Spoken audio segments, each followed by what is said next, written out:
everyone. Welcome to EDUCAUSE Shop Talk, which is a podcast where we talk about big issues in higher education technology. In this episode, we recorded it for 2025 Cybersecurity Awareness Month, but what we talk about in this episode really applies all year long. So keep that in mind as you're listening. We talk in this one with Isaac Galvan and Jerry Tylutki about what higher education institutions can do to support cybersecurity awareness training among stakeholders. It was a really great conversation with a lot of fantastic anecdotes and examples. A couple things I took away from it were really related to building trust across the institutional community by making sure that as cybersecurity professionals, you are available to talk and also not necessarily punishing people if they click on a phishing email or do something they shouldn't have, building that trust so that they can report issues to you to avoid larger cybersecurity problems. Understanding the unique higher education culture. So how higher education works, the stakeholders that are involved, how a cybersecurity awareness campaign might affect a faculty member or a student differently than it would in industry, for example. And then how institutions with more limited resources can still do effective cybersecurity training through leaning on the larger higher ed community and prioritizing the threats that are most likely to impact the institution. Of course, it's 2025, so we did talk about AI, how AI is changing the game around cybersecurity and what to look out for related to AI and cybersecurity threats. So check it out.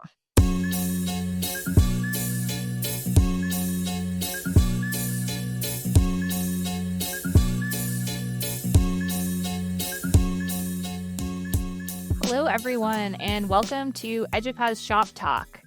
I'm Sophie White. I'm a content marketing and program manager with EDUCAUSE, and I am a host for today's discussion. My name is Jenay Robert. I'm a senior researcher at EDUCAUSE, and I'm your co-host. Great. So today we're going to be talking about Cybersecurity Awareness Month and cybersecurity in higher education in general. It is October, so for some folks that might mean Halloween, but for us, this means awareness about cybersecurity in higher ed. So I'm thrilled to have two special guests with us today who I will introduce and then we'll dive into it. So first we have Isaac Galvan. Isaac is Community Program Director for Cybersecurity and Privacy at EDUCAUSE. Isaac leads the strategic development of initiatives and programming that help higher education institutions address emerging cybersecurity and privacy challenges. He works with members to shape widely used resources, including the HECVAT. We can talk about what that means in a bit. Cybersecurity and Privacy Guide, and the Cybersecurity and Privacy Professionals Conference at EDUCAUSE. He holds the Certified Information Systems Security Professional CISSP certification and previously led the University of Illinois Cybersecurity Training Program, where he developed innovative approaches for creating security awareness across diverse campus populations. Thanks for being with us, Isaac.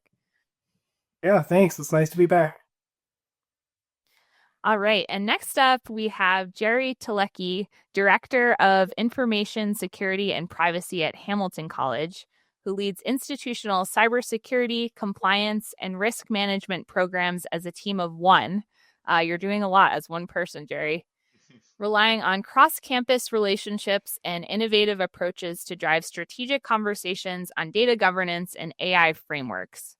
He holds the Certified Information Security Manager, CISM, and Certified Information Privacy Manager, CIPM, certifications, and has led enterprise-wide initiatives, including multi-factor authentication implementation and identity and access management modernization.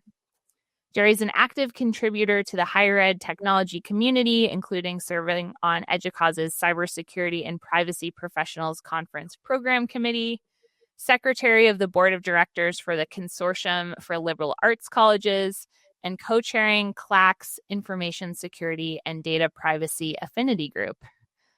Thanks so much, Jerry. You were busy, so thanks for spending some time with us today. In addition to leading a team of one, you have all of these other extracurriculars. It's my pleasure. And Sophie, I hope you know I'm going to take the recording you gave. I'm going to play it for every meeting that I'm in now. I like that lead it. Absolutely. I can just be your hype person for all of your future meetings. Actually, this is a great idea for Sophie to have a side hustle. Instead of all of us needing walk-up music from now on, Sophie can sell us just a little clip of her giving us this incredible introduction, and we can use it for everything. It's like, Look, what is that, Cameo, when you hire celebrities? Yeah. If we can add in some copyrighted theme music, I think we're on a gold line. Yeah. Perfect. All right, so let's talk about cybersecurity. I'd love to hear from you all. Why is Cybersecurity Awareness Month important? So obviously cybersecurity awareness is important every month, but why do we do this every year, that we have this, deliberate, intentional awareness training and all of the programming that goes with that? Can you talk a little bit about that idea? Yeah, I can touch base on that. I think it's important that we set aside at least 1 month each year, because every year there's new things to talk about, and it's a constantly evolving field that we'll always need to touch base with the entire community. So while some of us kind of live and breathe this stuff every day, working in the cybersecurity and privacy field, there's a lot of folks who that's just a small part of their job. And so we ask everybody to spend some time, and we try to build that bridge through Cybersecurity Awareness Month to all functions and roles at higher ed and in our community. So this is a worldwide effort. So it's not just higher education, and it's not just EDUCAUSE and our partners. So yeah. Yeah, Isaac, I think you're right on just the nature of having a month dedicated to any topic. If it's if Cancer Awareness Month or Suicide Prevention Month, putting a highlight on what to recognize and be aware of, and having Cybersecurity Month be in October aligns really well with higher education, just from our academic calendar. If we kick it off in July or August, we're not going to have as many faculty members or students on campus. They're not going to be focused on it. The fact that they come back at the end of August and into September, they're focused on kicking off their the fall semester and getting through that. October lines up kind of perfectly for us in higher education, where the new semester is kind of settled. Everyone's ready to get into the monotony of learning. And we're into what can we do? What else can we learn about? And that's really what Cybersecurity Awareness Month is. It's being focused on learning what you can and can't do, and how best we can protect you and help you do what you want to do. Yeah, there's a lot of new faces on campuses in that time every year. Every year, campuses have a lot of turnover in the form of new students and new staff starting in exactly the timeline Jerry mentioned. So we get such a grand opportunity to touch base with folks and share with them some of the best practices that maybe they're familiar with, but maybe they're not, and we do introduce people a lot of times to, password best practices and why they shouldn't use passwords between, their personal and their work account, why that's a really bad idea, to not have a unique password, and those sorts of things that can have an effect on an institution and their personal life. Yeah, absolutely. Do you want to talk a bit about the individual users and their responsibility? So I'm thinking from the perspective of, a student, it's their first year at an institution. They hear that there is a really robust cybersecurity team. So they might think, oh, I don't have to be worried about cybersecurity team. They've got my back. If there's any issue, they'll take care of it. Why is it important for that student to be aware of cybersecurity best practices? Yeah, Sophie, I think that's a great question. The most important thing that those new students or any user needs to be aware of is if they see we have this kind of going around our campus. If you see something, say something. And we've we've known about this as a culture. It's kind of been embedded in us from a security standpoint, and we extend it to a cybersecurity standpoint, because the last thing we want is, which everyone's seems very easy to do, is if they're on their phone or on their laptop and something happens, they click a link and they put in a username and a password and nothing happens. We want them to be aware that that's not right. If it doesn't feel right, you need to tell someone about it. And that's really when new students come in, and just like new faculty members, new staff members, as soon as they're hired, one of the most important things that they need to know about is just to tell us about it. And by us, I mean the help desk. Report it to someone, report it to me. I'm a team of one. So for me, the biggest thing I can do is rely on relationships and other people to help me out, to help me do my job. So when if they see something, if something feels off, then they need to send a message to let us know. And it's really, I'm happy to have a conversation with those people. I hate that everyone assumes that a security person is going to, slap their hand or shame them, make them feel like they did something wrong. And it's really like, no, I just need to know. So, I will say, thank you for telling me you entered your password. Now I can take the next steps to secure it. And really, time is the most valuable component with any of these. So the sooner I can get a new student or a new employee in to understand that it's okay to make mistakes. We're all human. We all make mistakes. But when you make that mistake, let us know so that we can do whatever we need to protect the college and to really protect themselves.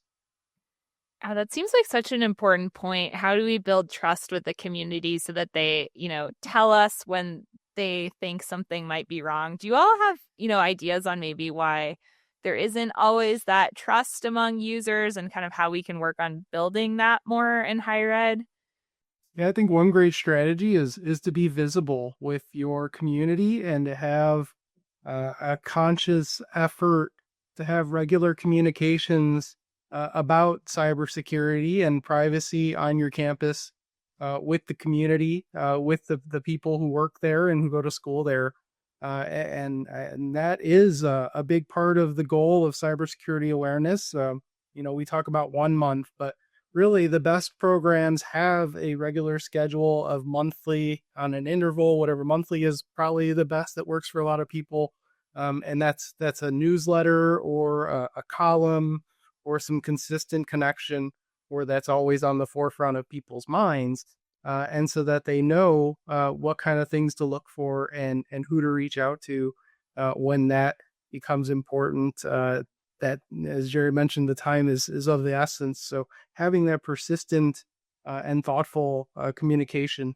Another aspect of that is keeping track of those threats in your environment that you want to share with your community and communicate with them, and just making sure they're aware of the issues. Every institution's a little different in their size and in their focus, be it academics, research, as security teams also have to think about things like athletic programs and securing infrastructure and things like that. So, every program's a little different. So knowing what you're trying to communicate to whom is very a big part of that. I'm glad you talked about building trust with the community, because I always come at these conversations from the other side of the equation. I'm not a cybersecurity professional, but have worked in higher ed for a long time in multiple institutions. And definitely on this side of that relationship, it has always helped me to view not just, I think this applies to other areas as well, but cybersecurity professionals, IRB professionals, procurement professionals, these people that we sometimes unfairly label as roadblocks in certain ways. It's really important for us to reframe that and think of you as our colleagues and people who are supporting our work, not trying to inhibit our work, and trying to protect us and trying to protect our students and our institution. But that always starts with that relationship. If I don't know who the person is that I'm talking to, or I don't know anything about that unit at the institution, and probably less likely to be able to start off with trust. So I love that you talked about kind of being out there in the community. Yeah, Jenny, it's a two-way street. It goes both ways, right? And I think this is one of the underlying problems, obstacles that we face as security professionals is having the other person, on the other side of the desk trying to deliver the academic mission or to take a class, to know that we're not trying to stop them from doing that. We're trying to help them protect themselves. But yeah, I can recall one of the first security meetings. Before I came into higher education, I worked in security and industry, and when everything was on or off, you were compliant, you were not compliant. There was no compromise. And when I came into higher education, the first meeting I sat in the back, and I was like, I'm not going to interrupt.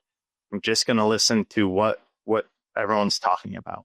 And there was a table of 8 technology professionals all talking about cybersecurity awareness training and how to get everyone to do it. And they went on, in my mind, I'm building this up, but it went on for like what seemed like 15 minutes of just tossing ideas around before finally I remember how this looks in my head. I rolled my chair forward and I was like, just turn their accounts off. And they all did this slow turn, like it's October, Cybersecurity Awareness Month. So it's like a Halloween movie. They all did that slow turn, like they're all dolls and mannequin heads. And they looked at me like I had my head on backwards. And I think that was the first foray into understanding cybersecurity, data privacy, and higher education is all about compromise. It's all about understanding. It's all about having that conversation to build that trust. When I led a program to implement MFA here at Hamilton College, and I met with every single academic department, went and had a conversation with each of their academic department meetings, because there was such concern that every student was going to have to pull out a cell phone in the middle of class and respond to a MFA prompt. And it was all about that compromise, so that they knew who I was. They had a face. We started that trust relationship. I listened to their concerns, and then I was able to tell them, no, that's not what we're doing. These are the reasons that we're implementing MFA. It's to protect you. It means that you're going to have a second step in the login process, and it will be a little bit slower. But it also means we can do other things down the line, like change our password policy now. So instead of requiring you to change your password every year, now you don't have to unless it's compromised, right? So it's a give and take. It's an ebb and flow, and really that's all. It all begins and ends with trust. I'm glad you mentioned that Halloween connection, because I just got to do Halloween Horror Nights at Universal Studios for the first time this month. And it's for anyone who doesn't know, this is not a commercial. I don't get any kickbacks. But you go through like 10 haunted houses. And actually, as you were talking about people turning their heads, I pictured there's like a haunted house with all these scary dolls. And that's exactly what I pictured, sitting around like a boardroom table, making all those decisions. That's what happened. I swear. It was just like that. I was picturing them looking at you like Jack Skellington or something from Nightmare Before Christmas. But that was a great, I feel like I had like a reaction to the story of just that head turn of you're coming from industry. We can't just shut things off here in higher ed. And that's just such a great illustration of how you have to really understand the environment that you're working in and message things differently. And that trust building exercise too. I think, we're doing so much remotely, but just the power of being visible and seen on campus is so effective in that way. We do have a really different culture in higher ed. I mean, it's hard to identify many other places, industries, areas of where you can work that have such shared governance structures as higher ed. I'm curious how that complicates your lives when you're a cybersecurity professional. That shared governance piece must be a complicating factor. Yeah. Jenny, it's funny. I think yes, and it's one of my mantras when I'm working. Yes, and yes, data governance, that kind of governance perspective of who's making a decision, who has the authority to say yes or no. When you're a team of one, it's less complicated. I can have relationships with our senior officers. I chair our compliance committee, and I co-chair. I'm a member of the consortium for liberal arts colleges. There's 80 of our institutions, small liberal arts colleges that are part of this, and I co-chair our affinity group based on data privacy and cybersecurity. And we meet monthly. We all come together and we talk about this. We've talked about governance not too long ago, actually. When you're at a smaller institution, it forces you to wear multiple hats. It also forces you to be out there. So in my role, I chair our compliance and risk management committee as well here on campus. So I'm always talking with our senior officers. I have the trust from that recurring theme here. Trust again. My vice president trusts me that I can go and lead our programs the way I need to, and I can make informed decisions. And he also knows that when we come to a situation, when we come to something like setting or changing a policy or implementing a new system or a new service that will impact our end users, that I'm going to reach out to the stakeholders. I'm going to reach out to those that are going to be affected. So I'm aware of what this might mean for our faculty members, what it might mean for our students, and how we can best support all of them at the same time. And then leveraging that experience and then using my peers from all the other liberal arts institutions that I'm working with so that I can know I have this plan.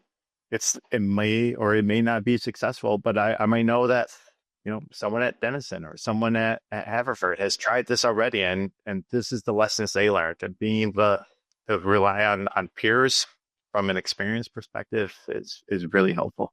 That's something that's really inspired me about this community. Every time I go to our cybersecurity and privacy professionals conference at EDUCAUSE, just the fact that despite higher ed being an industry that is often the victim of cyber attacks, the fact that the community comes together, I think, to brainstorm, support each other despite limited resources is really incredible. And I'm curious, you mentioned, obviously being a team of one, you have to do things differently, Jerry. How do you prioritize the threats that you're creating awareness around at your institution? And I guess, how do you prioritize where you're spending your time? Because you obviously have to make trade-offs being a small team and not being able to do everything that a larger institution might be able to. Yeah, it's you're absolutely right, Sophie. And it begins with understanding that I'm going to have gaps in our program, and it's really just about mitigating those gaps and those risks. I use a risk-based approach. When I look at any of the risks that I should say, I start with relying on others. I'm a team of one. With the team of one comes relationships, comes with networking.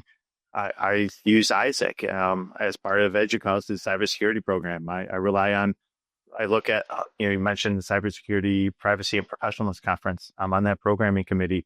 That's been invaluable from a networking perspective. And while I might go, I've gone to the conference a number of times, and I will go and I will sit in an R1 presentation on, how they have a team of 8 working just on their security awareness training. And I might not be able to do everything that they can do, but I can definitely take the highlights. I could take those lessons, and I can come back. Last year, I started a small, I hired 2 students to kind of run a student-based information security program within Hamilton. So I'll take those lessons and I'll rely on my students. I have some external vendors, consultants that I'll use. It's really being able to leverage their resources as well and to build a program. When I look at risks that, if it's a penetration test, if it's a program assessment, I can look at the risks that are documented. I'll look at the likelihood versus the impact that risk could have. Something that we talk about, a conversation from last year's Cybersecurity Professionals Conference, a hallway conversation was around risk scores, where it was what comes up in my head was kind of asking, what is that risk exploitable, right? So many of the risks that come out, through these automated scores, zero-day vulnerabilities, and stop me if I'm going too technical and I need to come up a little higher. I'm always happy to come up for a breath. But if we go out and you get a risk score, you get an audit report, and it comes back and it says, here are 3 critical risks with a 9+ severity rating that need to be resolved right away. You kind of, what this conversation was asking, but is it exploitable? Is it behind our firewall? Is it protected and mitigated already? So yes, it's a critical risk, and it needs to be patched and remediated. But maybe that moderate, that medium risk that is publicly available, accessible through the firewall, maybe that's the one that we need to focus on, because that is the way that an external attacker can get in and then move laterally. So it's really evaluating, taking a holistic review of what risks we have out there, and then which ones we can close. And from a project perspective, you're right. I can't do anything without other teams being aware of it. So it forces me not to be in a silo here at Hamilton. I can't do everything myself. I have to share information. I have to have hallway conversations. I have to be aware of what other teams are doing. And then let those teams know what I want to do. So when I want to do a project, and I know it might be not until the summer of 2026, I'm having those conversations now, so I can get on those teams' project boards, so that come the summer, I'm committed and we all have time to work for it. I actually really appreciate that level of detail in your answer, because I think that gets back to the trust conversation we were having before. In higher ed and everywhere, when you're in these siloed units, you don't know what other people are doing on a day-to-day basis. And sometimes it helps just to have a little glimpse into what that day-to-day looks like. If for no other reason than we're all now like, Jerry's a really impressive dude. Yeah, that cybersecurity silo could be a pretty rough one to get out of. And we try to work with programs and people who are building bridges between cybersecurity and other functions in higher ed that need to understand, say for an instructional designer who wants to bring a new tool into their teaching, we need them to understand that by doing that, they may be introducing a cybersecurity or privacy issue. So there's a lot of different ways that we can build that bridge to campus. And just by going around and talking to folks and being part of the discourse, even in areas where you might not think cybersecurity, should necessarily be part of, there might be things that they need to be aware of or need to start thinking of at the start of the process. So I'm so glad that we have, the ability to get together and talk about all these diverse ways that cybersecurity needs to be part of the conversation. Yeah, Isaac, I think you said, you're leading me to the magic words of artificial intelligence. I think, whoever had, what are we at, 25 minutes, whoever had that, go ahead and you win the prize. I think that's exactly right. It's creating guardrails around what the experimentation and innovation around AI could mean. And yes, here at Hamilton, we want you to, and I think every college, we want you to explore, we want you to challenge, we want you to do your research and really look at exploring ways that you can use artificial intelligence to better operations or make yourself more efficient, or respond to that email and tell the person on the other end what you really feel, but then, hey, have AI say what you should say instead. We're really trying to understand what the ethical, what the institutional, what the academic, guardrails need to be around, the awareness of knowing what artificial intelligence is and what data you can put into it and what that means with just a general awareness. Yeah, it's so important. All the decisions that everybody makes every day who's working in these institutions to protecting our data. So when it comes to the Cybersecurity Awareness Month, are there some AI specific topics that people are trying to raise awareness about for this month? Are there other hot topics that are perhaps rising to the surface more this year than they have previously? Other new threats that you all are trying to raise awareness about? I've been on a couple of calls in the last couple of weeks where we've really talked about a new, traditionally accounts got stolen by someone using a phishing attack, right? Sending a link to a bad login page. We've all seen it. These days, a lot of attackers are now starting to try to get through the help desk. So they'll call into a help desk impersonating somebody else, trying to gain access to their account. And this is something they might try 3, 4, 5 times on the same account and getting different people. And so this is a problem that a lot of our communities are starting to think about. So, really something that every institution should be considering is how do you validate that the person on the other end of the phone is who they say they are? And I don't want to give away all the beans. There's a lot of different ways institutions are looking to do that, and they try to keep them kind of close to the chest because that's the kind of stuff attackers would want to know. But come talk to the community and learn all the different ways we're addressing that. And so that's a kind of a new one that we're seeing in the last few years. It's one I'm interested in talking with not only peers and colleagues, but also vendors at EDUCAUSE Annual coming up in Nashville in a couple of weeks. I think there's going to be a lot of services, a lot of conversations that are around this topic, because unfortunately, where AI can make us a lot more productive, it also makes us a lot more susceptible to some of the processes that we've had in place to verify the identity of the person on the other end of the line. Those might not be as secure as they have been in the past. Yeah, I want to know why I still have to check boxes to prove that I'm not a robot, because AI can do that now. So why do I still have to jump through those hoops?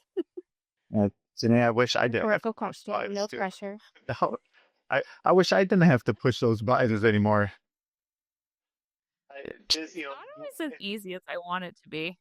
No, it's not. I have to select the fire hydrants or whatever, and there's a corner into the next box. It's true. Yeah.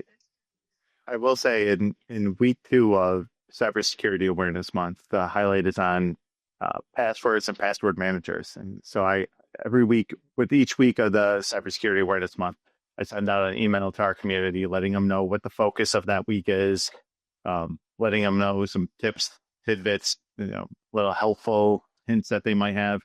And today, when I mentioned the password manager, I always like to give a practical reason, some example of how I use one. And I've been using one for probably the better part of 8 years now, give or take 2. So whatever, 6 to 10 years. But I realized today I have 749 accounts in my password manager, which I had to go through. I was scrolling. I was like, that can't be right. I don't have 700. But the reality is, anytime now when I go to a new website to register for an account, my password manager pops up and it's like, do you want me to generate a password? And I'm like, yeah, I do. And then I'm never going to know that password. I can set restrict. In fact, I get annoyed now when the website comes back and tells me my password is too long or I can't have special characters. I was like, you want me to make it less secure? Maybe I shouldn't even register on your account, but I really want that belt or those shoes, so I'm going to anyways. I think just having that general awareness. We talked about a little bit on how we can build trust, and here at Hamilton, phishing emails is one of those avenues that I've done. I've had conversations. Everyone feels like I'm always tricking them. So I've changed up this year, and I've now switched to educational phishing emails where the subject is blatant and it says, phishing simulation. And then in giant red text in the middle of the fish, this is a phishing simulation. Click the link to see what it might look like if you get prompted to enter your password. And really that's all I want. I want people to be aware of what a phishing email might look like, what it might look like today, and what it might look like tomorrow. One of my favorite stories to tell is when I sent up first phishing email, a campaign. It was right after a security awareness training that I did in person. And this was a couple of years ago. And I said, just to let you know, I'm sending out a phishing email, later. And I didn't tell them when. I just said later this week. And I got an email from someone that was in that training the next day, and they forwarded me a phishing email, and they said, "Ha ha ha, not this time, Jerry." And I was like, "That's not even my phishing message. I didn't even send it yet. It was a legitimate phishing message." And I loved it. And if I could tell everyone that, like, I'm going to try to trick you, and then they send me all their fishes, like, great, I'm doing my job, and we're more secure. And that's really what it's about. Like, it's awareness. It's not cybersecurity tricking month. Even though it's Halloween in October, it's cybersecurity awareness, and that's what it's all about. I have seen a lot of programs integrate costumes into their cybersecurity awareness, though. So, if you can get away with it, and maybe some people are bringing their costumes to annual next week. I don't know. It's close to Halloween, so we'll see what people do. I saw a couple where the mascots were getting kidnapped or aliens were abducting them. Like, man, maybe I need to step my phishing game, my awareness game up a bit. I didn't do any boring emails and a tabletop thing with cider donuts. We have been seeing a lot of creativity from the cybersecurity awareness communities, and like escape rooms and virtual experiences and interactive fictions and things like that to help spread the awareness, like beyond the traditional phishing simulation. So, love seeing that creativity from people, and love hearing those stories about how impactful. And I've seen some of these things that take off and get experienced by thousands of people at a campus, and I think that's a pretty good day for cybersecurity programs. So spreading their message. So if there's so much creativity going on in that area right now. Yeah, it seems like, at its best, it can be a way to bring the community together against a, common foe, which is the cyber attackers. I know, just thinking about the reward system of Jerry finding that you told someone there would be a fish, and then were, thrilled to find that they sent you a real fish. I've always loved when I correctly identify a phishing email, and then it sends me a nice little pop-up that I successfully found the fish, and it's kind of the carrot versus the stick approach. But I was thinking about it kind of in context of, I caught a fish in my personal email recently, and just thinking about our role in higher education and Cybersecurity Awareness Month being so important to protect the institution, but also as, an institution training future citizens of the world who will be interacting in digital spaces for the rest of their lives. It's just so important to make sure that students understand, and faculty and staff too, who are on the internet all day, understand all of the threats out there and how they're changing. So I think as stewards of that information, you all are so important too for our just overall success as a sector. It's not necessarily a question, but just I'm inspired by the work that you do. So thank you. Well, thank you, Sophie. I appreciate that. And I want to echo. I get the same personal attacks, and my favorite is when I have. I don't know about all of you, but as the second I went into anything with technology, I realized that I became the help desk for my family and my friends as well. And so I'll get a email forwarded or a text message forwarded from, an in-law or a sister or a friend being like, "Hey, is this a phishing message?" And I'm like, "Yes, you don't know that person. Hey, if you need it, if you're questioning it, if it looks legitimate, call a number, and verify." And my favorite is, just this past summer, I had someone reach out to me, and they're like, they got this, the text message saying that a purchase was fraudulent and to call this number. And I was like, well, that seems pretty suspicious to me. That sounds like a text phishing. So you should probably call your bank and let them know. And they called the bank, and long story short, turned out that it was the bank messaging them from a different number that they had never sent before. But, just making a phone call, they were able to verify that it was legitimate. And turns out their credit card was compromised, but they got rid of the fraudulent purchases, which, happy ending to a story.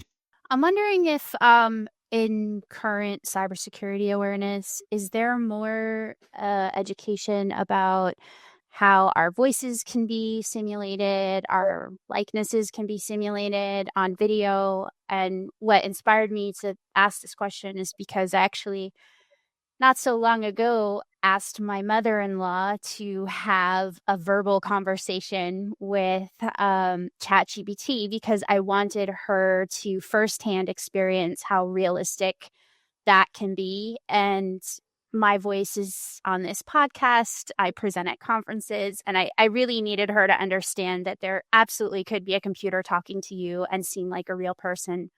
And that was a really interesting experience for her because she was really surprised that it seemed like a real person. So that hands-on was helpful. I'm just curious if there's anything like in that neighborhood of, hey, if you get a call from the provost saying, I immediately need you to do such and such, that might not be real. I think your approach is right on, Jenay. Is it's grabbing the bull by the horns and doing a good demonstration. I've heard one thing that I heard in order to help expose people to AI and some of the threats there is introduce them to, say, a chatbot or an audio to text to speech generator, and then get it to lie to them. Just get it to lie to them, say something completely false, incorrect, and that really helps people understand that these technologies will can be used for telling lies and spreading falsities. So getting ChatGPT, it's not hard to get ChatGPT to say, or any provider, not to pick on one, but to get to say something false and breaking through that veil. And I know the text to speech and deepfake technology can also be used really easily to make things that someone will know is not true, and that really kind of breaks the spell. I hope that's successful. That's one technique I've heard of. Yeah, there's always, it's a growing concern, being able to where we always trained our users to look at an email and look for missing punctuation or grammatical errors. Same thing, right? When you're having a conversation and you're questioning if it's AI, question on the video, right? Question whoever you're conversing with. Look for little glimpses, hallucinations that might come in there. It's a challenge that's ever forward facing. It seems like in security, we're always reactive instead of being proactive. And even in our best cases, when we are thinking we're proactive, we're still being reactive to something. And so in this, Jenay, you mentioned the better videos, the better simulations. We're proactive about it, right? We're forward facing, and we're going to have to change our policies and our procedures to verify the identity of the person.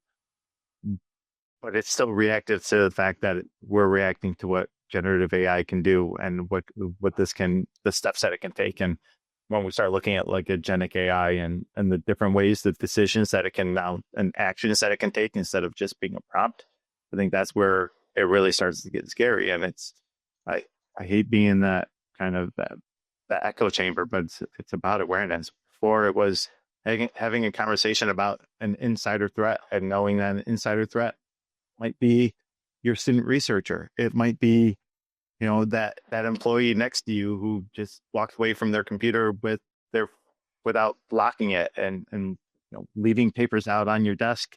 And when you leave for the day, there's just because it's termed one way, like when we look at artificial intelligence and we always look at the positives, the efficiencies, the good things it can bring us.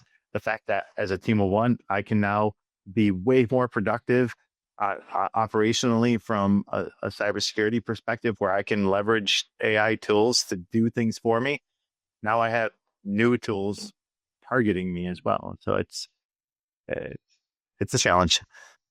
Yeah, I found staying up to date it's humbling. I think every time we do our EDUCAUSE cybersecurity awareness training, which I think is once a quarter, I go in and I'm like, oh, I feel pretty good about this based on talking to our community. I've done some of the foundational work. And then every time it's like, oh, there's this new cyber attack vector, there's this new strategy based on AI that I've never heard of before. So I think just all of us making sure we're communicating about what we're seeing in the field and being open to new information is so important in this space.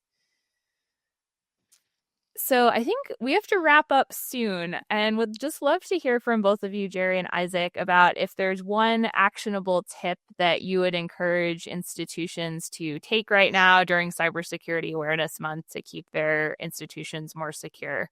So if there's one thing that you want to leave our listeners with, what would that be? Isaac, if you don't mind, I'll take the first one. I think that the biggest tip I can, kind of keying off what we just said, is realizing that everyone is a person. They're human, and I I have a a really good friend that I used to work with, and he was adamant that he was good at information security. He knew data privacy, and I sent him a test phishing message just kind of when I first got access to the platform, and it was something about a change to vacation policies, and he fell victim to it, and he logged in to look at the document, and he came back. He came down the hallway afterwards, and he hat in hand, and he was just saying, I'm sorry, but it's like not a big deal. It was just, and he goes, it was just any given moment. And he goes, I had just gotten off the phone with HR talking about vacation or something. And he goes, and it was, didn't even think about it, just followed the link, clicked on it. And it's understanding that everyone is human, and pick up the phone, have a conversation, take the time to walk across campus and meet with people, and so that they know who you are, you know who they are. At least not yet. We're not robots. We haven't been, right? If you see me in person in a couple of weeks in Nashville, it's me. I'm real. I'm not a fake person yet. And you can engage with me. You can have a conversation, and that's what I think we need to do with everyone. And I'll mention, I think one thing I would take away, and I think it's Cybersecurity Awareness Month, I'll give a practical tip. I think don't reuse passwords. I mean, that's such a big way that things get mixed up and accounts get compromised and things spread around. Reusing passwords between systems and your personal accounts and other accounts. Just one of the core things we talk about during Cybersecurity Awareness Month, and it's such a simple step. So, Jerry, I applaud you and your 749 passwords. That's really a valiant effort to never reuse a password ever. So, yes, I love it. It's a great tip. The National Cybersecurity Alliance has 4 tips for this month, and we have some resources at EDUCAUSE that came out in October 2025. Isaac wrote an article about Cybersecurity Awareness Month and recorded a video. We have some other great resources in EDUCAUSE review from the community about what they're doing at institutions. But I'll say they're really promoting the core 4 through this Cybersecurity Awareness Month. So using strong passwords and a password manager. That's how you get 749 passwords. There's no way you'd ever remember all of those. Turning on multi-factor authentication, recognizing and report scams. That's a lot of what we talked about today related to trust, making sure that you're creating that trust so that folks are reporting those. And then updating software too. I know that after hearing that was a core element, whenever I get that little, red notification in my right-hand corner of my screen to make sure that you're updating things so that the software is up to date and secure.